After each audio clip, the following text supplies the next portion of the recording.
Assalamualaikum warahmatullahi taala wabarakatuh. Di dataran kemerdekaan Shah Alam, cuaca yang sangat baik, tapi kicauan burung sudah berkurangan. Saudara-saudari rakan media sosial yang kami raikan, hari ini kami nak berkongsi pasal satu peribahasa yang sudah jarang kedengaran, sudah tidak lagi disebut, mungkin tidak ada kepentingannya, mungkin juga tidak berlaku agaknya. Ia tentang bagai aur dengan tebing, yang bermaksud semua orang tahu hidup ini mestilah tolong menolong, bantu-membantu, sokong-menyokong, dan semua orang kena ingat, semua orang kena tahu bahawa dia sentiasa memerlukan orang lain menolong. Walaupun pada ketika itu dia tidak memerlukan pertolongan orang, tapi dia kena sedar bahawa satu ketika nanti dia sentiasa memerlukan orang lain, menyempurnakan kehidupannya, setidak-tidaknya memandikan bila mati nantilah, mengapankan dan menanam. Dia tidak boleh melakukan sendiri. Pada masa yang sama juga, semua orang kena ingat, semua orang kena bersedia untuk membantu. Bukan saja kepada anak isteri, tapi mereka terdekat, saudara mara, kawan-kawan, ahli masyarakat yang difikirkan wajar dibantu. Jadi, saudara-saudara rakan media sosial, menolong ini suatu fitrah lah. Tidak ada manusia yang tidak mahu menolong. Setidaknya selepas selesai keperluan asasnya, makan minumnya, pakaiannya, tempat tinggalnya, perlindungannya, keselamatannya diselesaikan, maka dia mula merasakan mahu menolong orang lah, membantu, menjayakan hasrat orang. Dia adalah satu yang dikatakan kesedaran diri. Saya uraikan sedikit aur dengan tebing ini. Aur ini adalah jenis buluh yang dia hidup banyak di tepi-tepi sungai.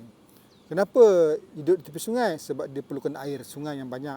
Bukan air sungai lah, dia perlukan air untuk hidup. Maka sumber yang paling dekat adalah di tebing. Dia tak boleh hidup atas air, dia perlu hidup atas tanah. Jadi dia perlukan tebing untuk membantu dia, menyokong dia mendapatkan air sungai. Pada masa yang sama, tebing juga mendapat limpahan faedah daripada aur ini, sebab akar aur ini memegang kuat tanah itu, menyebabkan tebing tidak pernah terhakis oleh air sungai, berbanding dengan tanah atau tebing yang tidak ada aur di atasnya, tumbuh dalamnya, maka tanah akan terhakis dengan mudah disebabkan air sungai yang deras, hujan lebat dan kandungan pH yang tak menentu air sungai itu menyebabkan tanah itu terhakis. Maka banyaklah sungai yang terhakis disebabkan aliran sungai yang begitu deras. Jadi aur dan tebing ini selalu disebut seperti taun. Bos saya selalu sebut taun. Kita hidup ni sentiasa lengkap melengkap, sokong menyokong, bantu membantu. Itu asas. Kita apatah lagi manusia ni hidup berkeluarga dan bermasyarakat, sentiasa tolong menolong. Tidak ada siapa pun terlepas dari tidak tolong, dan tidak ada siapa pun mungkin tidak pernah menolong. Jadi tolong menolong, bantu membantu mesti ada sebab tertentu, motif dan alasan tersendiri, sama ada kepentingan diri ataupun sahaja suka menolong, ataupun sikapnya yang sangat empati, bersimpati, suka menolong orang. Dia satu petunjuk lah. Saya fikir dia adalah satu kesedaran diri ataupun hidayah yang Tuhan berikan, menyebabkan dia sentiasa mempunyai kecerdasan emosi yang tinggi. Tapi saya nak sebut pagi ni tentang aur dengan tebing ini dari sudut yang berbeza sikit lah. Bukanlah saya pandai. Orang terlupa. Jangan fikir aur dengan tebing ni dua subjek saja, aur dan tebing. Banyak perkara-perkara lain yang kita lepas pandang. Bagaimana aur dengan tebing itu menjadi satu persepakatan yang baik, sebab ada beberapa perkara dimensi yang lain yang harus dipikirkan. Pertamanya teamwork, kerja berpasukan. Aur dan tebing ni seumpama kerja pasukan, teamwork, sama-sama memberi kebaikan, sama-sama berusaha menjayakan, sama-sama untuk menjayakan apa juga misi dan visi, one for all for one, spirit di core. Apa lagi? Hati kuman sama dicecah, reti gajah sama dia lapar tak pernah makan reti gajah ni. Begitulah umpamanya. Senang sama senang, susah sama susah.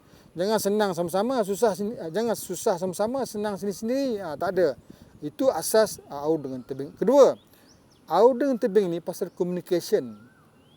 Tidak berlaku satu persepakatan kerjasama aur dengan tebing kalau tidak ada komunikasi yang berkesan. Kalau komunikasi koyak, banyak gangguan, cakap lain, faham lain, menyampaikan salah, menyebabkan faham salah. Sebab komunikasi ni pentingnya bukan maklumat yang kita kongsikan, tapi maklumat dan arahan yang orang faham.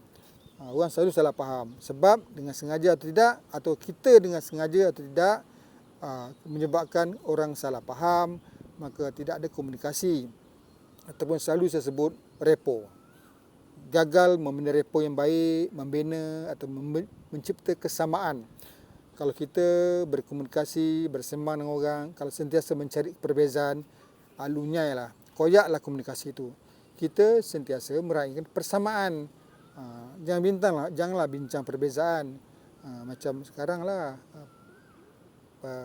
kerajaan perpaduan. Setakat ini bincanglah persamaan. Kalau perbezaan, ingat 6 bulan je selesai lah tu, bubarlah. Tapi sentiasa pertahankan persamaan, misi dan kepentingan. Ketiga, aur dengan tebing ni adalah pasal kepercayaan. Aur percaya tebing, tebing percaya aur. Kalau tak percaya, tidak ada teamwork, tidak ada pasukan. Kepercayaan menyebabkan orang bertindak. Orang percaya kita, orang akur dengan kita. Orang percaya dengan organisasi, orang berusaha untuk menjaga apa juga misi dan visi. Orang percaya juga kita boleh dipengaruhi. Kita berjaya membuat orang percaya kita. Orang dengar cakap kita. Jadi segala-galanya bagaimana kita membina kepercayaan. Hanya dengan kepercayaan kita melakukan. Kalau tak percaya, tak ada pernah melakukan. Jadi tentang kepercayaan, kita kena percaya antara satu sama lain. Bini pun tak percaya pun susah. Keempat, menghormati. Kita mesti ada respect. Kata Saipul Lapik, kena ada suspect. Bukan, kena respect, menghormati orang lain. Kita kena hormat semua orang, ada peranan dan tugas. Semua orang ada sumbangan. Sekecil-kecilnya dan sebesar-besarnya sumbangan kita lah kononnya. Ataupun sekecil-kecilnya masalah kita dan sebesar-besar masalah orang. Jadi semua berlaku. Jadi tidak ada siapa yang boleh mengisytiharkan atau menuntut dia lebih daripada orang lain. Tidak ada. Itu sebab tadi all for one, one for all. Semua ada sumbangan. Kalau ada masalah, didapati ada rakan pasukan memberi masalah, orang lain pun ada masalah. Jadi kita kecilkan masalah, bina persamaan. Barulah teamwork itu mantap. Akhir sekali, aur dengan tebing ini adalah pasal the rule of divine oneness. Keesaan Tuhan. Diri kita, orang lain dan alam sekitar saling berhubung dan berkait. Kita sentiasa being connected lah.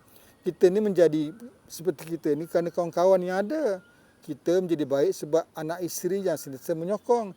Kita menjadi sentiasa bersikap baik sebab kawan-kawan kita baik-baik semua. Berkawan dengan orang tak senonoh. Alamatlah jadi macam mereka. Jadi jangan lupa, semua kita yang kita kenali saling mempengaruhi kita.